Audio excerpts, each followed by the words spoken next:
c'est une des principales vitrines pour exposer son travail en France.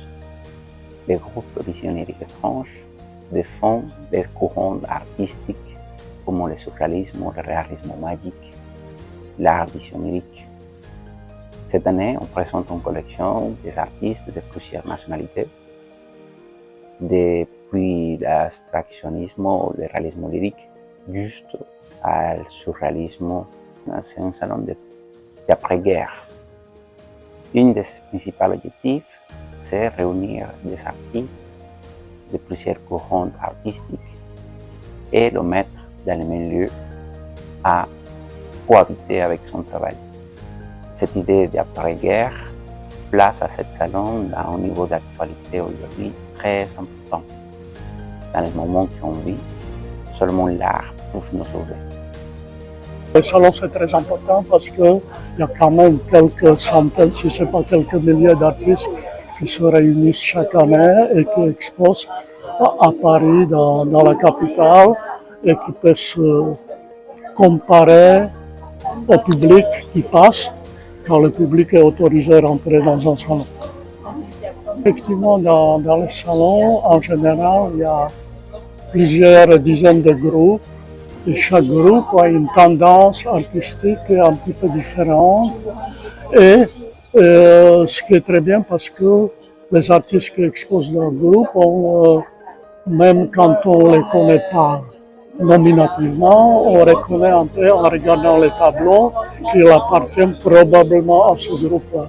Et donc ici, on est dans un groupe qui parle un peu de la fantaisie, du rêve, de ésotérique, etc. J'ai donné ce groupe-là comme direction Carlos, qui me semble le plus intéressant, enfin qui me semblait le plus intéressant et qui était le plus intéressant dans le groupe et qui dirige maintenant.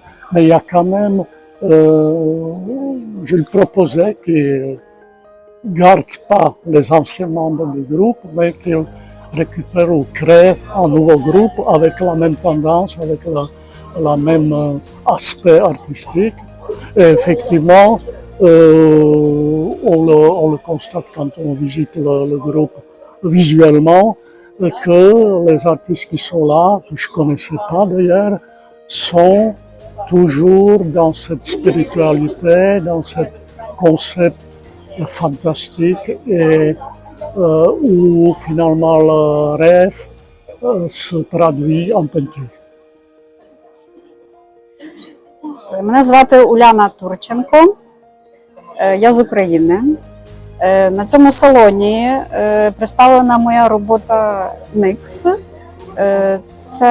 Тут зображена інтерпретація богині ночі з грецької міфології зв'язана. На цей салон мене запросив Карлос Саблон.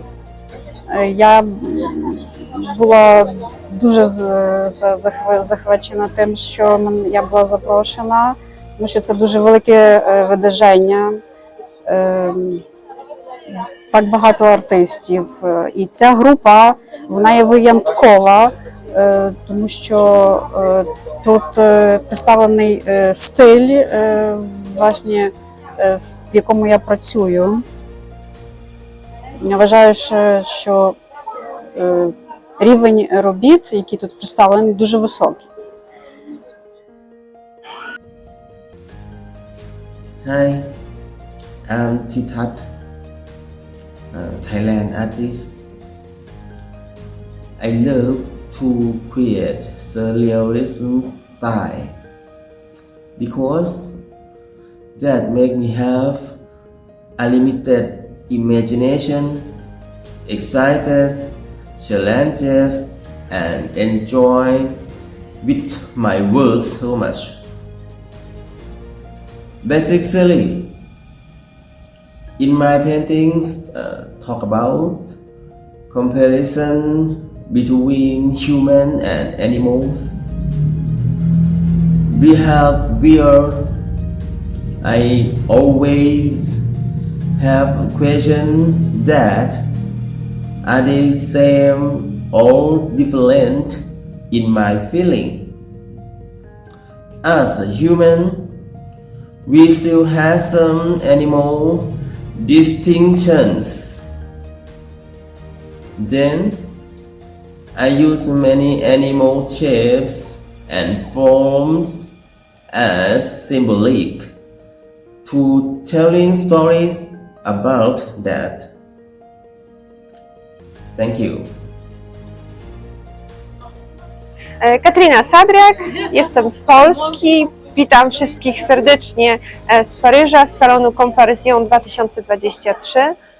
Na salonie prezentuję obraz Anima Mundi, który tu Państwo mają możliwość zobaczyć.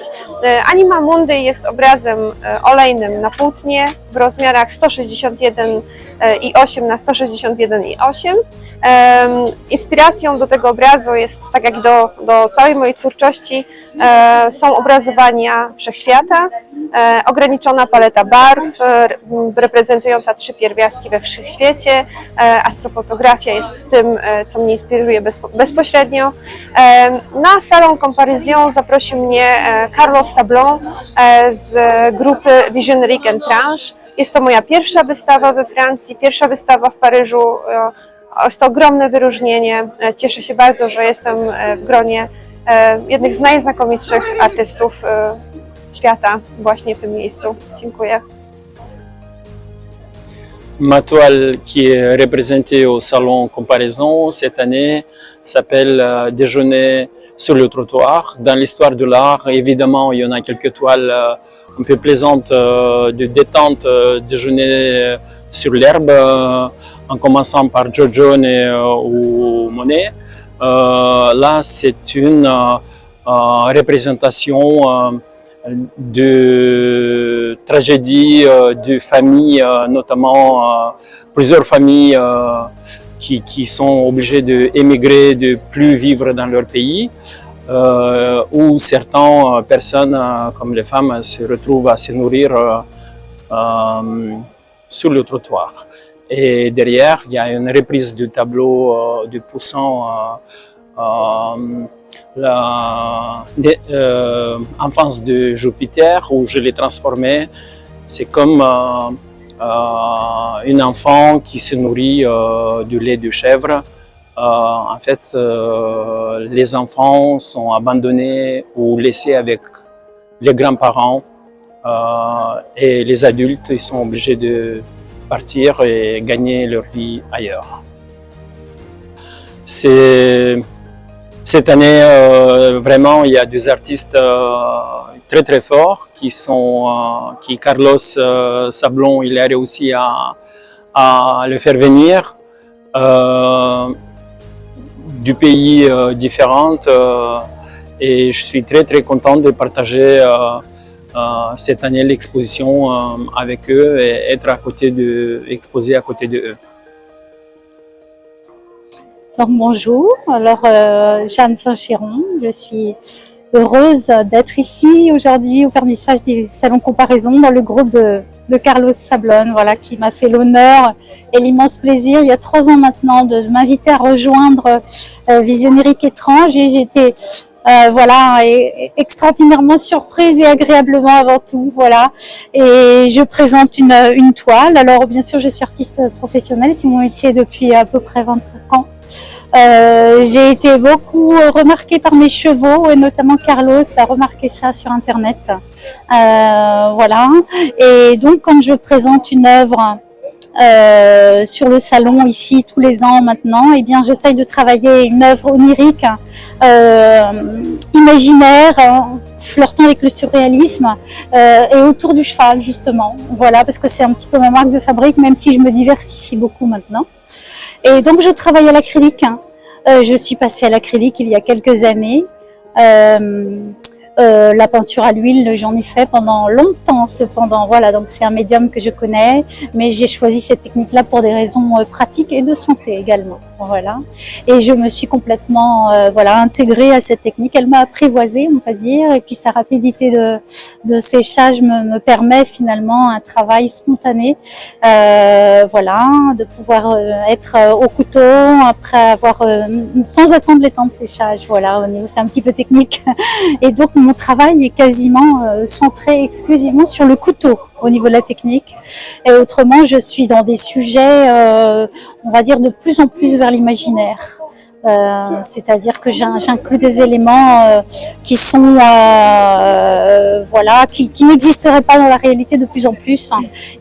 Alors donc cette toile que je présente à comparaison pour cette édition 2023, elle m'a été inspirée par un personnage historique, même si j'en ai fait quelque chose de complètement imaginaire, bien sûr, parce que j'ai pas pris de référence d'image particulière.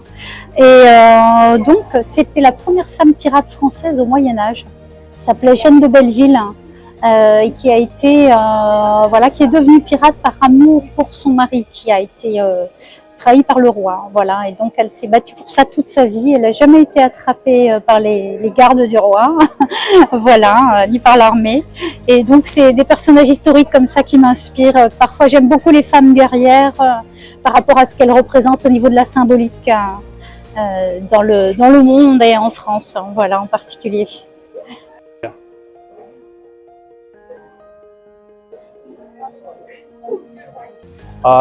Я Машуков Николай, живем в Словении, с лекарством акварию 14 лет, закончил академию.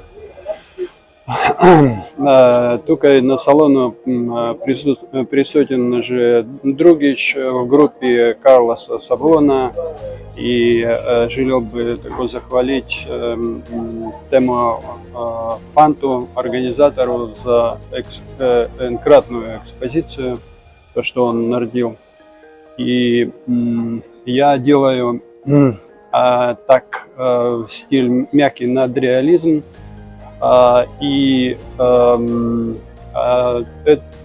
моя слика представляет некий дел из большого цикла, именуемого «Эквилибриум». И в этом цикле приблизительно около 70 картин. И в данный момент вы можете видеть только одну. Вполне возможно, что через какое-то время я закончу весь этот цикл, и будет возможность мне его выставить. По ряду. Hello everyone, my name is Tian Supermat Visual and this is my painting which is exhibited in Salon Comparison 2023. For this painting was painted in 2017. At the time that I tried to present my skull in a different way. When people think about a skull, they may think about something such a bad thing, like bad luck, like hell, like death. But for me, I really like the skull so much because I like the texture. I like it have something, a lot of meaning inside. And I think it's kind of like first thing that God gave it to us. And no matter how people are afraid of the skull, they cannot live with a skull and skeleton as well. As you can observe in this painting, you can see the skull in the middle covered by a lotus. Lotuses are symbolic of goodness and good luck in the same times. So I try to put both things together, bad luck and good luck. So how about this painting? Was it good luck or bad luck? Who knows, right? Sometimes it's just something that we try to give the meaning to them. And sometimes maybe it's just only mythology only.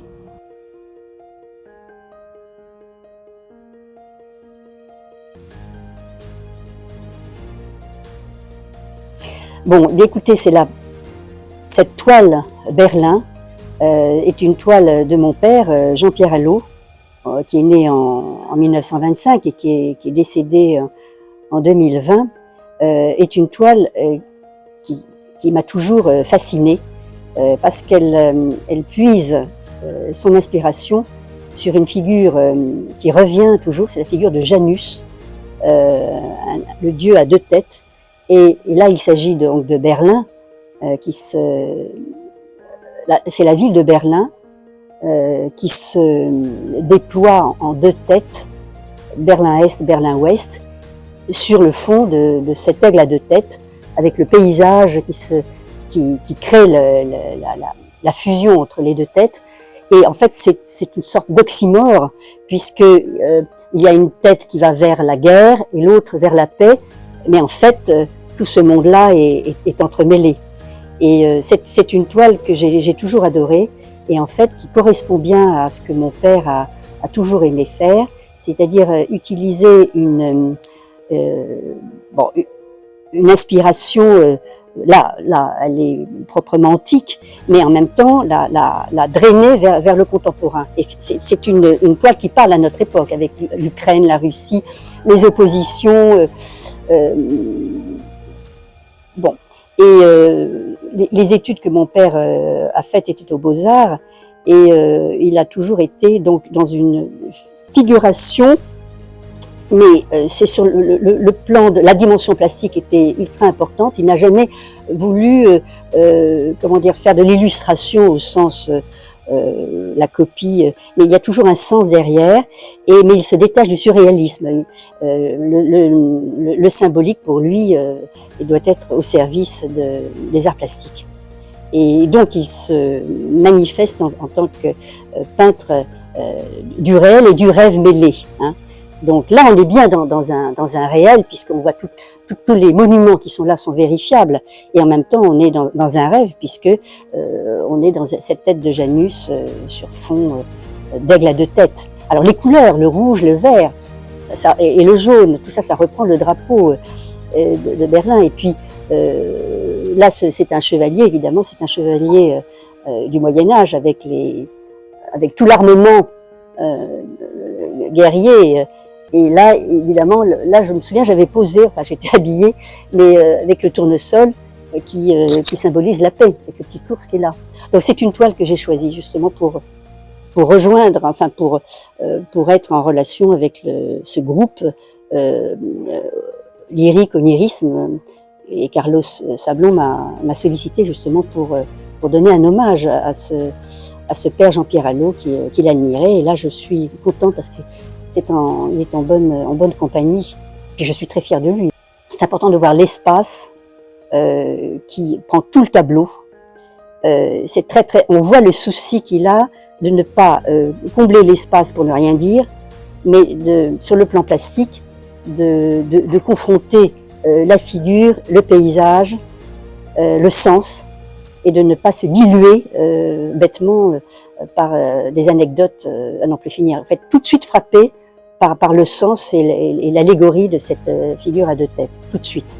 Ça, c'est l'espace. Concernant la couleur, donc j'ai rappelé le rouge, le vert, le jaune. Donc on est là, à notre insu, on le comprend, dans le drapeau, en fait, le drapeau, les couleurs de l'Allemagne.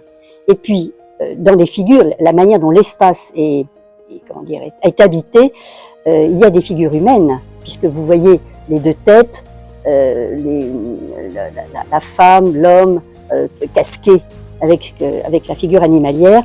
En fait, il essaie de réunir tous les éléments finalement de la vie. Et puis le paysage, la question du paysage est très importante.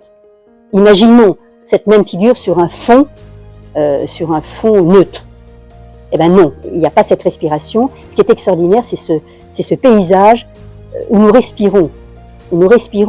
C'est la géographie. C'est la géographie d'un pays, son histoire, qui est là et qui s'avance vers nous, hein, qui nous invite à la comprendre sans s'imposer. C'est-à-dire qu'on découvre au fur et à mesure des choses, mais pas au petit bonheur de la chance.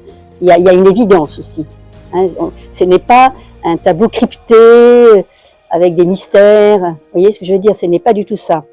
Et un enfant peut comprendre ça. Un enfant peut le comprendre et le ressentir.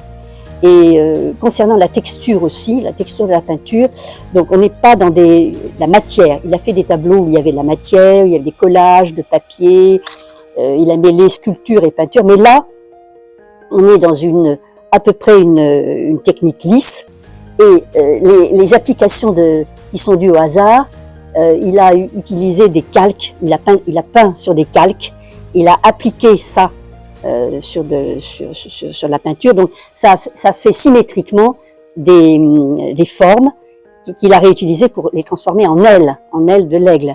Donc il a utilisé le hasard, il aimait beaucoup Max Ernst avec le calque, avec la peinture, le jeu des hasards, mais c'est un hasard qui doit servir une figure aussi, puisque vous voyez le paysage est là et puis les formes sont là. Alors la question de la symétrie aussi était très attachée à la question de la symétrie. Ça le servait. Il y a beaucoup de peintures qui sont régies par ce système de symétrie, ce qui lui permettait, toujours avec son goût pour la matière, par exemple de faire des applications sur un calque, de le plier en deux, puis de l'appliquer, et à partir de là, il faisait une composition. Bon. Alors, je pense aussi pour la dimension monumentale des choses, il a été formé par un maître aux Beaux-Arts qui s'appelait Dupas, et on peut voir ça au lycée Claude Monet. Ils ont restauré récemment une gigantesque fresque avec des chevaliers, des lanciers, et on sent la monumentalité du tableau qui a dû agir sur l'inspiration de mon père. Par exemple, un groupe de personnages, un arbre gigantesque, puis une architecture. Donc c'est très balancé, c'est très rythmé, comme en musique. Il n'est pas pour l'éparpillement, il est pour des formes fortes, et puis un agencement agréable à l'œil pour la symétrie. Et donc ce tableau, justement, avec ce Berlin-Est, Berlin-Ouest, correspond complètement à cette envie et à son style. Donc il a été attiré aussi. Alors je ne sais pas à quelle époque il a été fait, mais enfin, en tout cas, Berlin-Est, Berlin-Ouest, la chute du mur, évidemment ça s'est fait après, mais il y a quand même une sorte de prémonition sur les partages inconséquents sur la politique. Donc on peut dire que certaines toiles, pas toutes, sont engagées, et celle-là particulièrement. Et alors, moi j'aime bien les deux aigles, j'aime bien l'idée. En fait, j'aime la totalité de cette toile pour toutes les descriptions de fond que j'ai faites.